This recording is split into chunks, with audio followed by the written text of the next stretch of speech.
संजय जी, आप लोग बिजली बिल बढ़ गया इसको लेकर प्रदर्शन करते तो समझ में आता, दरें जब बढ़ रही थी तब विरोध होता तो समझ में आता, दर के बाद 1 महीना 1.5 महीना का बिल भी आ गया है 2 महीने का। अब मीटर को इसके लिए दोषी ठहराना, क्योंकि मानक के हिसाब से बनता है मीटर की जितनी बिजली खपत होगी उसका वो रिकॉर्ड देगा, उसके हिसाब से बिल होगा। मीटर लगाने वाले को क्या फ़ायदा, अगर वो ज़्यादा बिल भी देगा सरकार को फ़ायदा होगा, तो मीटर लगाने वाले को क्यों कांग्रेस दोषी ठहरा रही है? मोहन जी, आपके चैनल माध्यम से सभी को नमस्कार। देखिए मोहन जी, सबसे पहले आपको बता दूं कि आज आपने जो विषय रखा है ये केवल एक डिबेट का इशू नहीं है। आज आपने जन समस्याओं पर, छत्तीसगढ़ के एक एक घर की समस्याओं पर लेकर के आप चर्चा कर रहे हैं। सबसे पहले आपके चैनल को और आपको साधुवाद। और सबसे पहले मैं आपसे आग्रह करूंगा कि इस स्मार्ट मीटर को आप स्मार्ट और मीटर बोलना बंद कीजिए। स्मार्ट तो बिल्कुल नहीं है, और मीटर की जगह आप इसको खूनी पिशाच बोलिए। ऐसा राक्षस जो कि मुंह खोल करके लोगों की, छत्तीसगढ़ के लोगों की गाढ़ी कमाई को मुंह खोल करके उसको लील रहा है। लगातार छत्तीसगढ़ में स्मार्ट मीटर लगने के बाद लगातार उपभोक्ताओं के घरों में बढ़ के बिजली बिल आ रहे हैं। और आप रैंडमली यहां से किसी को भी फोन लगाइए अपने चैनल के माध्यम से, किसी भी छत्तीसगढ़ की जनता को फोन लगाइए और पूछिए कि क्या स्मार्ट मीटर लगने के बाद ही उनका बिजली बिल बढ़ा है या नहीं बढ़ा है। आपको जनता जवाब देगी। लेकिन दूसरी बात, अब टेक्निकल बात करते हैं। छत्तीसगढ़ में हमारे बिजली अधिनियम के तहत 47 नंबर के जो रूल है उसकी कंडिका 5 में यह प्रावधान है कि छत्तीसगढ़ के उपभोक्ताओं के ऊपर में निर्भर करता है कि वो स्मार्ट मीटर लगवाएं या ना लगवाएं, वैकल्पिक हो। लेकिन बड़े दुर्भाग्य की बात है कि केंद्र सरकार में बैठी सीईए और छत्तीसगढ़ में राज्य हमारा बिजली विभाग है, इसने इस नियम का दमन किया है।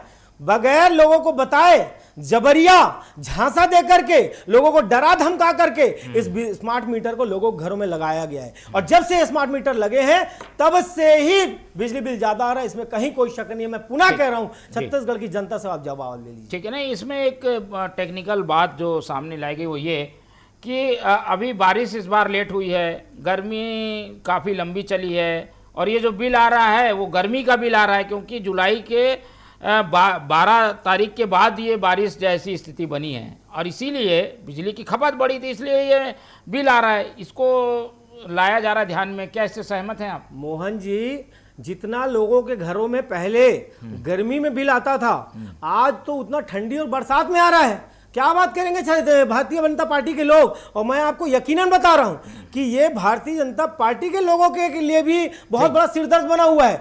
ऐसा नहीं है कि छत्तीसगढ़ में केवल कांग्रेसी परेशान है या जनता परेशान है। भारतीय जनता पार्टी के अंदर में मध्यम वर्गीय कार्यकर्ता भी इससे परेशान है। आप किसी भी कार्यकर्ता, भारतीय जनता पार्टी के कार्यकर्ता को पूछ लीजिए। भले 1 मिनट करेंगे क्यों, ये करने से क्या, इससे ये मीटर लगाया प्राइवेट कंपनी ने, प्राइवेट कंपनी को फायदा नहीं होगा, सरकार को फायदा कर रहे हैं। सुनिए, जिस कंपनी ने लगाया, केवल रायपुर की बात करेंगे आप तो 1755 करोड़ का ठेका दिया गया है।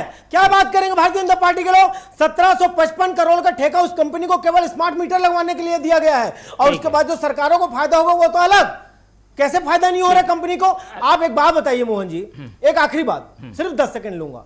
आज तक आप भी पत्रकारिता कर रहे हैं, आज तक किसी भी सरकारी योजना का लाभ बिना एप्लीकेशन दिए, बिना किसी वेबसाइट में जाए, बिना किसी घूस दिए, बिना किसी रिकमेंडेशन के, बिना किसी जोर आजमाइश के, बिना किसी नेता को बोले, किसी भी सरकारी योजना का लाभ किसी लोगों को मिला है? नहीं मिला है। यह पहला स्मार्ट मीटर है जो बिना एप्लीकेशन दिए, बिना किसी का रिकमेंडेशन लगाए, बिना कोई घूस दिए लोगों को घरों में लगा दिया गया। चलिए ठीक है, घरों में लगा दिया गया, लेकिन इसके लिए एक प्रोसीजर हुआ होगा। कोई प्रोसीजर नहीं हुआ, टेंडर हुआ होगा। टेंडर हुआ है कंपनी के साथ, और उस कंपनी को 1755 करोड़ का टेंडर देने वाली भाजपा सरकार। मिश्रा जी ज्यादा बेहतर बताएंगे भाई। ये बात तो दिखा दी रिकॉर्ड में उन्होंने कि 21 में अनुमति मिली, 22 में उसकी सैद्धांतिक सहमति, ये सब हो गया, तो आपकी सरकार थी। मोहन जी, भारतीय जनता पार्टी, मैं अपना टाइम भी इनको देता हूं। केवल एक बार भारतीय जनता पार्टी के प्रवक्ता RDSS योजना और सीईए के बारे में बता दें। अभी मैं इनको चैलेंज कर रहा हूं, आरडीएसएस किसने बनाया और ये क्या है, और सीईए ने आरडीएसएस के साथ मिलकर के क्या किया। प्लीज 10 सेकंड का मैं आपको समय दे रहा हूं, पूछिए, एक बार पूछिए ना, नहीं पूछिए ना, आरडीएसएस किसने बनाया, ये आरडीएसएस क्या है, पूछिए, प्लीज पूछिए ना। अरे भाई इसका नहीं क्या नहीं, है, पूछ लीजिए। बताइए ना। अरे मैं आपको बताऊंगा ना, पहले एक बार इनके प्रवक्ता से तो पूछिए। ये बोल रहे हैं ना भूपेश बघेल के ऊपर डाल रहे हैं ना, मैं इनसे पूछता हूं आरडीएसएस के बारे में बता दे प्लीज, इनसे 10 सेकंड में अनुमति दी थी कि नहीं कांग्रेस एक ने? मिनट पहले मैं आपको अभी क्लियर कर दूंगा। अभी आप भाजपा के प्रवक्ता से आरडीएसएस के बारे में पूछ लीजिए, बताइए अभी आरडीएसएस अनुमति उसके बारे में आप बताइए, क्यों दिए थे भूपेश बघेल ने अनुमति? आरडीएसएस के बारे में बताइए। अरे आप ही बता दीजिए ना भाई, इससे क्या है, लॉजिक क्या है? आपने इतनी बड़ी राक्षस अरे अनुमति हुई थी कि कांग्रेस सरकार ने नहीं? क्यों अनुमति दी? सुनिए, भाजपा प्रवक्ता बैठ करके यहां झूठ बोल रहे हैं क्या? कि ये कांग्रेस के द्वारा बनाई गई योजना है स्मार्ट मीटर। मैं आपको बताता हूं, सन 2021 में सीईए मतलब central electric authority of India, मतलब कि केंद्र सरकार की बिजली विभाग, और मिलकर के इन्होंने एक योजना बनाई, आरडीएसएस, रिवेब्ड डिस्ट्रीब्यूशन सेक्टर स्कीम। अगर इनकी जानकारी में नहीं है तो पढ़ ले, यहां झूठ अरे मत तो बोले। सहमति तो और आपकी भी थी ना। सुनिए मैं उस पर भी आ रहा हूं। जब ये आरडीएसएस की योजना बनी, तब केंद्र सरकार में बैठे नरेंद्र मोदी जी ने सभी प्रदेशों को 2021 में आदेश किया कि 2024 तक आप सभी को अनिवार्य रूप से अपने प्रदेश में यह स्मार्ट मीटर लगवाना है। लेकिन छत्तीसगढ़ में भी यह स्कीम आई, लेकिन छत्तीसगढ़ में जब तक भूपेश बघेल रहे एक स्मार्ट मीटर नहीं लगा। मैं आपको बताना चाहता हूं, सन 2024 यानी कि जब इनकी सरकार आ गई, पहला स्मार्ट मीटर दुर्ग जिले में लगा। यहां बैठकर के झूठ बोल रहे हैं। बताइए आरडीएसएस किसने बनाया? ये बोल रहे थे ये राक्षस हमने बनाया है। ये इस पूरी योजना का नाम है, सुनिए मोहन जी, आ गई, समझ गया मैं। मीटर बदलने वाली योजना थी, राज्य ने अनुमति दी, लगा इनके समय। इस मीटर को बदलने वाली योजना का नाम है आरडीएसएस, जो केंद्र में बैठे नरेंद्र मोदी सरकार ने बनाया। उस योजना के तहत मीटर बदलना था।